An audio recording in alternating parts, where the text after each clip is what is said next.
Top stories for the week, March 10th to 15th, 2025. Spotlight on Anambra. Weekly podcast summary, March 10th to 15th, 2025. I am Onyinyewoye.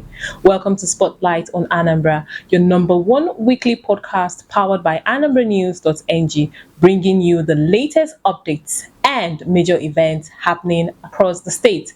Here are the week's top stories. Anambra Gubernatorial 2025. APC aspirants get ready for primaries. The All Progressive Congress APC has seen massive declaration of interest and purchase of its gubernatorial forms in preparation for its primary election. So far, 7 candidates has bought the form and are hopeful of becoming the governorship candidate for the party. These 7 aspirants include Sir Paul Chukwuma, Engineer John Bosco Onunkwo, Professor Obiora Onunkwo, Chief Edozie Madu, Honorable Chukwuma Umoji, Mr. Valentine Ozibo, and Prince Nicholas Ukachukwu. The primaries slated for April 5th would reveal to the party members and then the general public the chosen candidate to represent the party for the gubernatorial election. Anambra Commissioner for Youth Development continues in his surprise visit to check progress of One Youth Two Skills program in LGAs in a bid to monitor the progress and activities of the second phase of the One Youth Two Skills entrepreneurship program. The Commissioner for Youth Development Anambra State, Mr. Patrick Aga, continued in his surprise visit to several centers across LGAs across the state. Among the centers visited were Onitsha North LGA Secretariat, Olek Imobi Onitsha, Beatrice Onyemeleku Institution, Onitsha South LGA Secretariat, Unizik Business School, Idemili North LGA Secretariat, Idemili South LGA Secretariat, amongst others. Anambra First Lady receives Ugo Dia Award. The First Lady of Anambra State, Dr. Mrs. Noye Soludo, has received the Ugo Dia Award from the Soludo Women's Movement Idemili chapter during an event at the Council Secretariat, Ogidi. This honor she received as a reward for her exceptional commitment to the development of the state and her support for vulnerable children, empowerment programs for women and girls, effort in the fight against gender-based violence, and her advocacy for the protection of women's rights. Presidential elections 2027. Odumeje declares interest in running for president. Prophet Chukwuemeka Ohanemere, popularly known as Odumeje, the general overseer of his church, Mountain of Holy Ghost Intervention and Deliverance Ministry, located in Onitsha, Anambra State, has publicly declared interest in running for presidency in 2027 in Nigeria. This he announced during a sermon in a live church service at his church premises, and this has made rounds on the internet.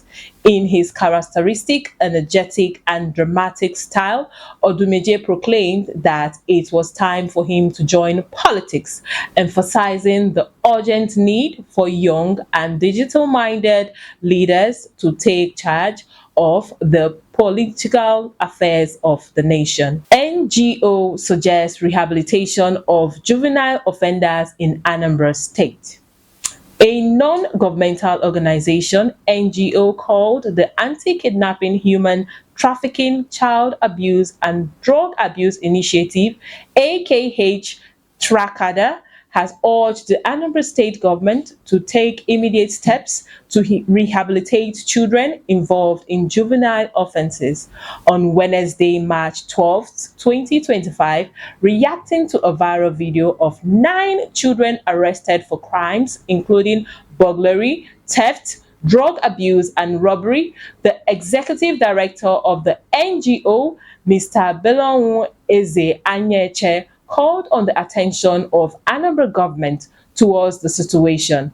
He attributed the rise in juvenile crime to factors such as broken homes, lack of parental guidance, peer pressure, and drug abuse, emphasizing that without intervention, these children could evolve into hardened criminals or recruits for militant and terrorist groups. 84-year-old Anambra community leader killed by unknown gunmen. An 84-year-old community leader in Umudioka village, Oko South local government area of Anambra State, who goes by the name Ichie Michael Nwobu, has been murdered by some unknown assailants. This happened in the early hours of Sunday, March 9, 2025, when his family members went for church service. On getting back, they found Nwobu's lifeless body lying in a pool of his own blood in his bedroom with multiple stab wounds. It was gathered that the development almost resulted in a breakdown of law and order by the aggrieved youths of Umudioka when they found the lifeless body, but for the timely intervention of the elders of the community who managed to calm the situation down. Ban on street evangelism. Anambra State government sheds more light, says laws targeted noise pollution. The State Commissioner for Information, Dr. Law Mefo, in a press release he issued to journalists in Awka on Tuesday, March 11, 2025, clarified the ban on street and market evangelism, stating the target of the law is not to stop the spread of the gospel, but curb noise pollution. Mefo in the release said Governor Chukwuma Charles Soludo's recent encounter with an itinerant preacher at Onitsha Market was misinterpreted as a ban on evangelism, whereas his focus was on noise pollution, which has been banned by an extant law on public health. The issue at hand is noise pollution and not evangelism. Noise pollution is punishable under sections 8 subsection 1 4b and 9 subsection 1 and 2 of the Public Health Laws of Anambra State 2026. What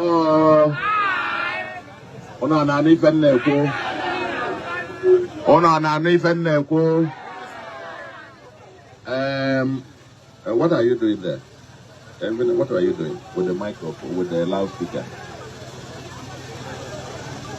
Now, you cannot do that here. If you want to preach the word of God, you go to your church. Are you getting me? You are causing pollution. You cannot come to a marketplace and begin to disturb everybody else. Are you getting me? If you want to preach the word of God, you go to a church. The person who wants to come to your church will come to your church. But you don't force everybody. In a marketplace, people have come to trade. It's not a church. So you don't do that, because I could have asked them, they would have arrested you. You are contravening the law. Okay? You don't come out and take a space and start preaching. It's noise. All the candidates will microphone, no mafia. You are polluting the place. It's illegal. Okay? Everybody has freedom of worship. You want to worship, we protect everybody. But you don't go to the middle of a market where people are coming to trade and turn it into a church. Otherwise, we will charge you. They will be charging you for this space. And you pay maybe 200,000 or 500,000 each day that you come to do the preaching. Now, but you cannot allow that. You see, I na chundi na joy feni na Anambra. Ofoni menda na chuku manda amumoga. I na chuku fanja. Okay? Uno na no even ne ku.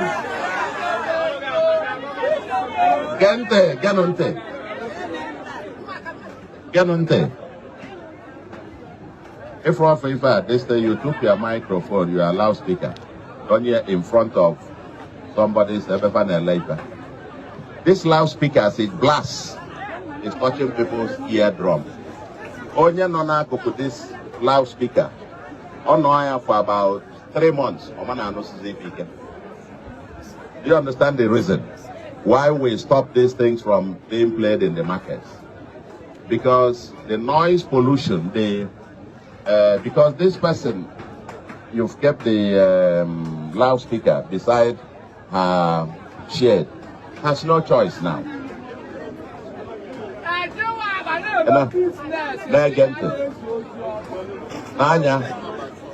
So you are forcing them, because this woman has no choice. You put the loudspeaker beside her shed. So that noise that will keep blaring her eardrum every day, you come and the blast is destroying something in the eardrum.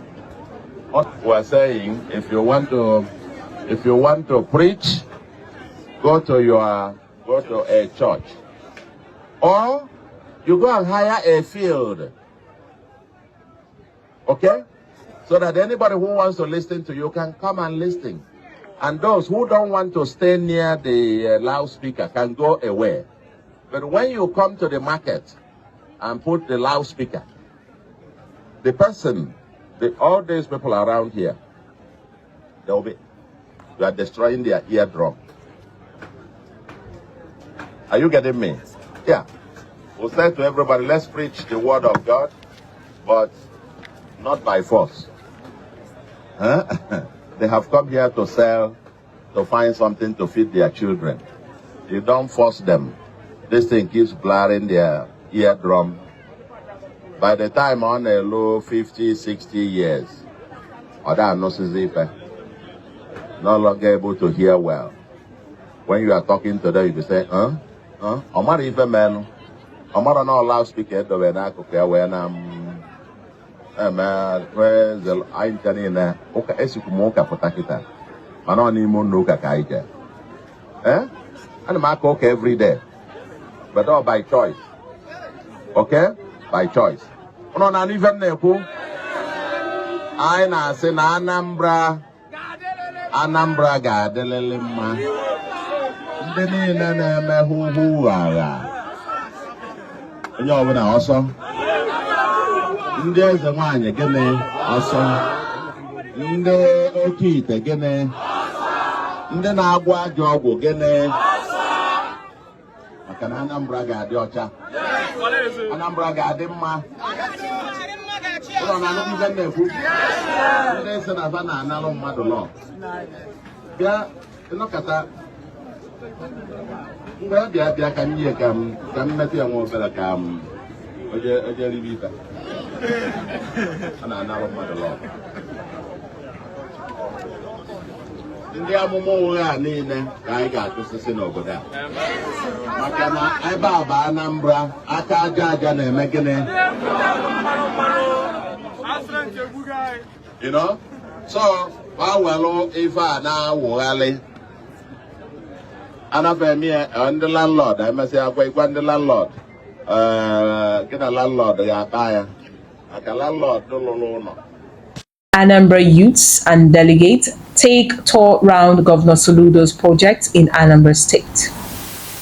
In a bid to check the progress of Governor Soludo's ongoing developmental projects across Anambra State, the Commissioner for Youth Development, Mr. Patrick Ara, alongside government delegates, firstly toured the new government house and Governor's Lodge, which boasts of a massive landmass of over 3.5 kilometers of road within the premises, among many other fascinating facilities. The second visit took place at the Solution Phone City, which is almost completed. This project boasts of a 3-in-1 leisure and entertainment complex, which consists of a water park, amusement park, and entertainment center with all kinds of fun rides. They all hailed the governor for his selfless dedication to making Anambra a breathtaking place and described the project as breathtaking project that will stand the test of time. Mayor of Njikoka local government visits Nofia Health Center, pleads support for improvement. Barrister Chinedu Dominic Ononiba, Mayor Njikoka Local Government Council, alongside members of the Njikoka Legislative Council and supervisory councillors, conducted a thorough inspection of the primary healthcare center in Northia to evaluate its functionality and the overall state of the facility. They were received by Mrs. Egwong, the head of the primary healthcare center, who guided them around the facility while explaining their daily operations. Mayor expressed his commitment to addressing the challenges faced by the facility, promising to ensure that the healthcare system in Njikoka functions optimally. The visit underscores the mayor's ongoing dedication to improving healthcare facilities across Njikoka and ensuring that the community has access to quality medical care. This is still Spotlight on Anambra, your number one podcast by Anambranews.ng. I am Unyiwoye. I have with me my co-host, Ali Timothy Chandler. All right, still on the talking points for the top stories of the week. First, we have Anambra Gubernatorial 2025 APC aspirants get ready for primaries. Let's shed more light on that. Yeah, first of all, what is happening in APC goes to debunk the claim of the enemies of Igbo, so to say, that Igbo play local politics. Because when you see the kind of personality that has come to embrace APC for the upcoming gubernatorial election, you come to the conclusion that actually, after our own son, after P2B lost in the last election, lost to APC, you then come to the conclusion that our people are not local champions. They think, they can adjust, So that is first of all, that is the first thing there. Then the next thing is also you look at the kind of personality that are actually vying for the primary. You see that they are, we call them the titans in Anambra, So that election, that primary is actually going to be a battle of titans, So you look at them to the point that even the last entrant in the Guba race in the APC is Val Ozibo, who is a staunch member of the Labour Party. And many other ones that are there joining the other lions that are already there. So with that you can predict that the upcoming election is going to be actually a battle for men, not women. So it's going to be battle for men. It's going to be really a battle. That is the coming election. So, but then the first thing first is that primary election. It is like a internal exam, a term exam that ushers one into the next class. If you don't perform well there, probably if you don't do well there, you can't think of registering for work. So this primary election is very, very important for APC. It's very, very important for the aspirant there. And actually we are seeing it as a greater battle, winning from that party with the kind of caliber of people that are there. It is not going to be easy for anyone there. Sincerely, I believe it's going to really be a hot competition because we can see the big guns in Anambra State competing to become the governorship candidate for the APC. This is a party that would have not stood a chance in Anambra State in the past because we know as Ndi Anambra to be a people that do not really accept or do not really are not really comfortable with the presence of the party in the state. But looking at the people now that are occupying that have taken interest in this gubernatorial form for this to come out as the governorship candidate, we can say that APC stands a huge chance in Anambra State Nobody knows tomorrow. APC might actually turn out to be a household name in Anambra, quite unlike before. So we are looking at how things turn out at the end of the day, Sure. because it's going to really be a hot primary, and we are looking forward to who comes out as the winner at the end of the day. All right, moving forward to our next top story for the week. The Anambra Commissioner for Youth Development continues in his tour to monitor the progress of the One Youth Two Skills program.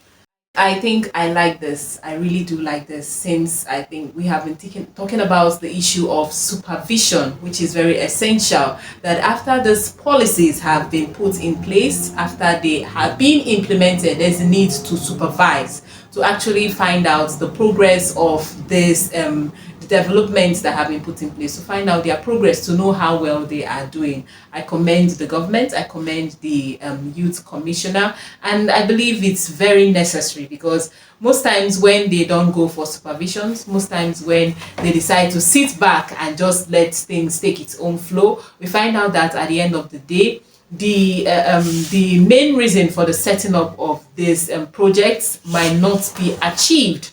But I see that the government is putting in efforts for the aspect of supervision. Truly, I truly like this. What do you think? Yeah, that is a mark of a sincere government.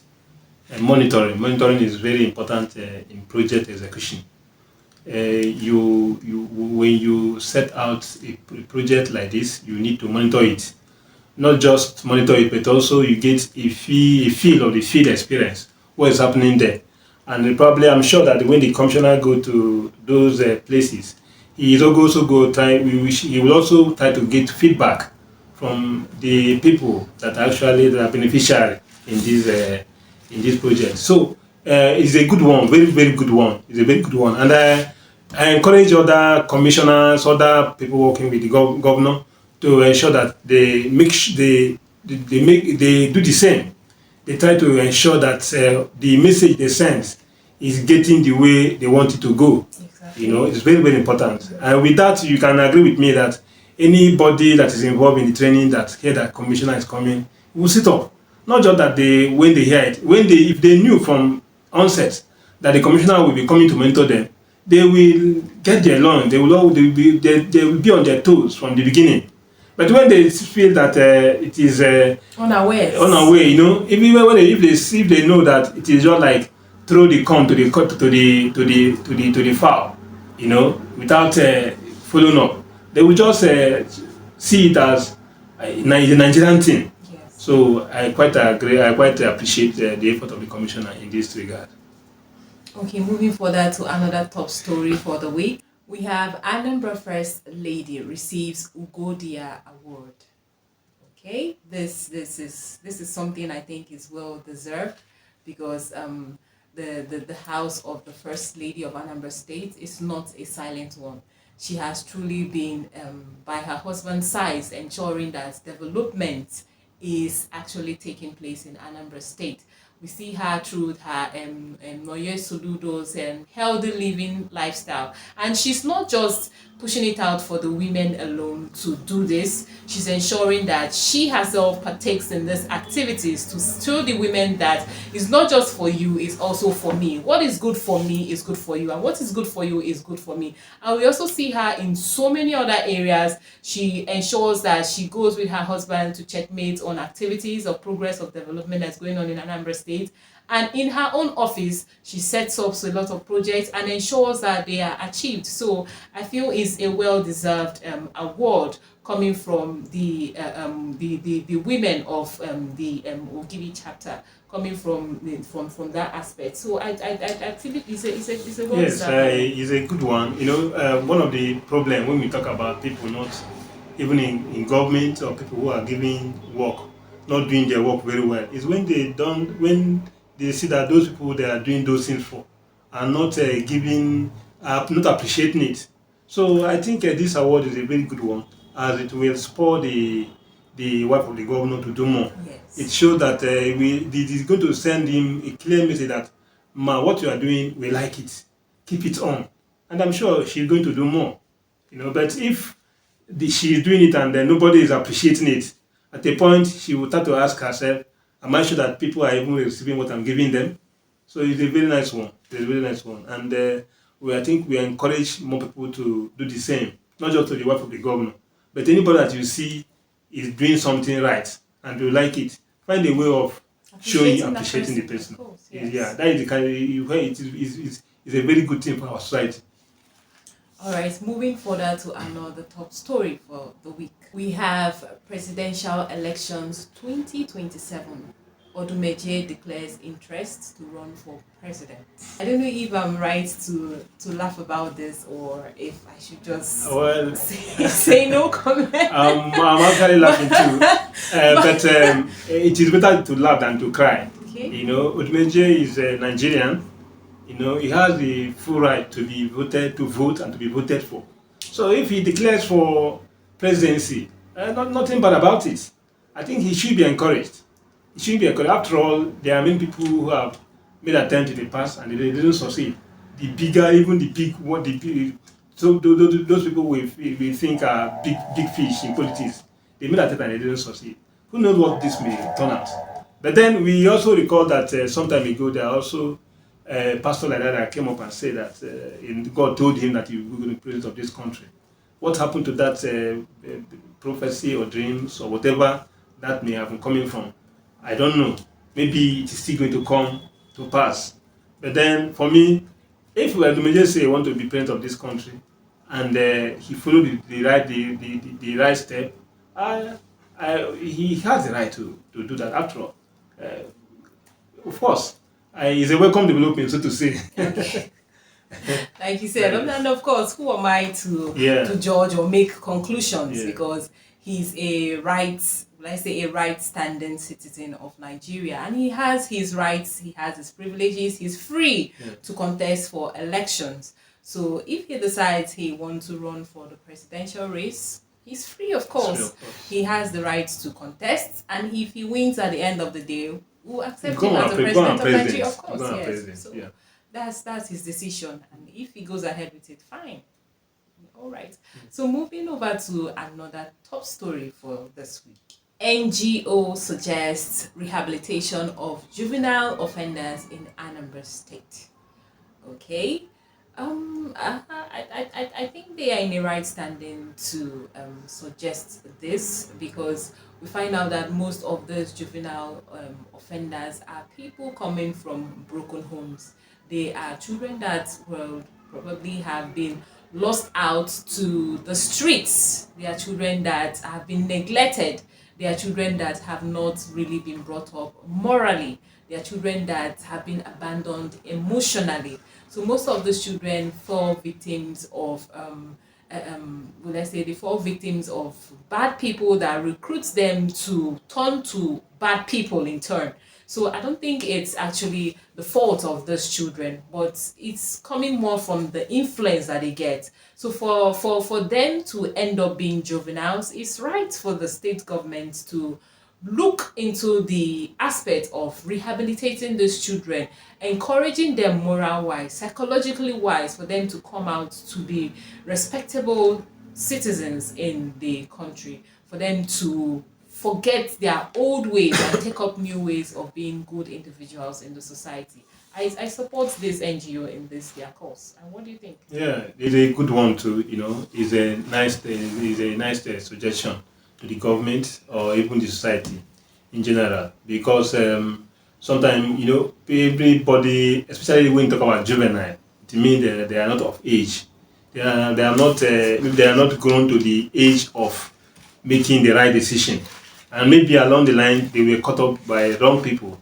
And so in this case, you see that in as much as there is no reason for we would normally blame them for doing this, but then we as the society have a share in what they are doing, of course, because this person, he wasn't opportune like other children.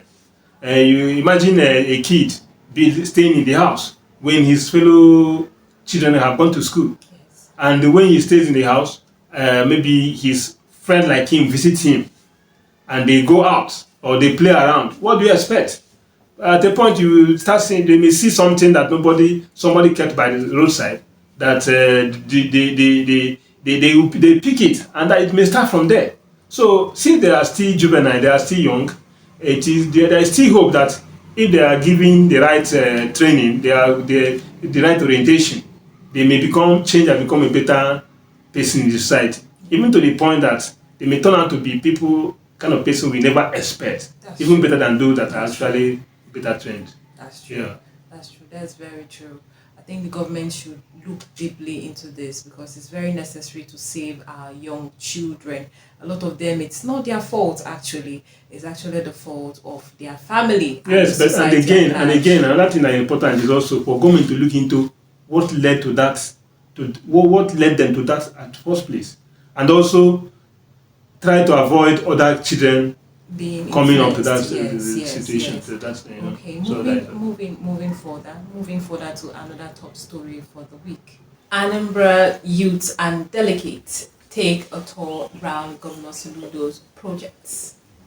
I say, just like I said before about the commissioner for youth development supervising the progress of One Youth Two Skills. I think this is also a good thing on the part of the youths and other delegates involved. Yeah. Checkmating that Governor Soludo's projects are actually working, that they are in progress, that those developments are moving forward. They are not just standby, or they are not just things that were said and have not been implemented. What do you think? Yeah. Just as you say, it's a very good development, especially coming from the youth, which should be partaker in government in development.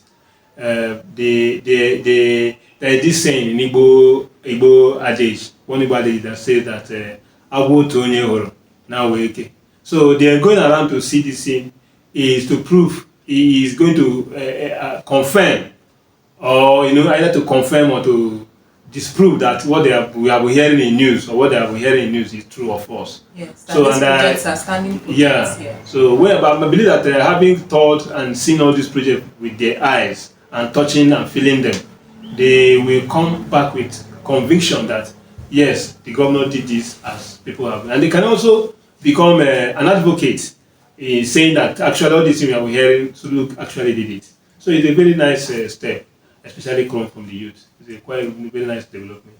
Yes, sure. It's very good. It's a very nice development. All right. Lastly, on our top stories for the mayor of Ndi LGA visits Northia Healthcare Centers, pleads for improvements. Okay. Still on our issue of ensuring that these projects are on and are working. I think from my end, it's still a commendable thing from the mayor of Njikoka. What do you think? Yeah, this is another positive note. Just like we have been talking about, like this is a week of touring by those who ought to do that. The local government chairman, the mayor of Njikoka, going to check on the health center is also a wonderful development. It's a very news that is good to hear, because we used to some of the things that cause the relegation of duty. Yeah, those who are assigned with one duty to the other to do, and they overlook it. They play truants because they know that there is nobody checking on them. That's true. Yeah. So, but with this kind of move by the mayor, and especially being that the local government is the closest government to the people. They not only the local government, the health center, any other person that is under that domain, under the leadership of that local government chairman, will know that this man is a no-nonsense person, and they will sit up. Let me tell you, that is why when we talk about leadership has been the problem of our society. It is something like this. So for us to get the society right, we must have the right leader who do the right thing. And I think this one is coming from Njikoka local government chairman, and I must tell you, it's a very good one. It's a very good one, and we beckon on other stakeholders, local government chairman, commissioner. Let them be on the field, because people will fear when they know that this thing I'm doing will be cross-checked. So it's a very good one, very good one. Like, you should keep it up and do more. Thank you. Of course, he should keep it up and do more. That wraps up this week's episode of Spotlight on Anambra. Stay tuned every Saturday at 10 a.m. for more updates on Anambranews.ng. Don't forget to like, share, and subscribe to stay informed. Follow us on all our social media platforms, on Facebook at Spotlight on Anambra.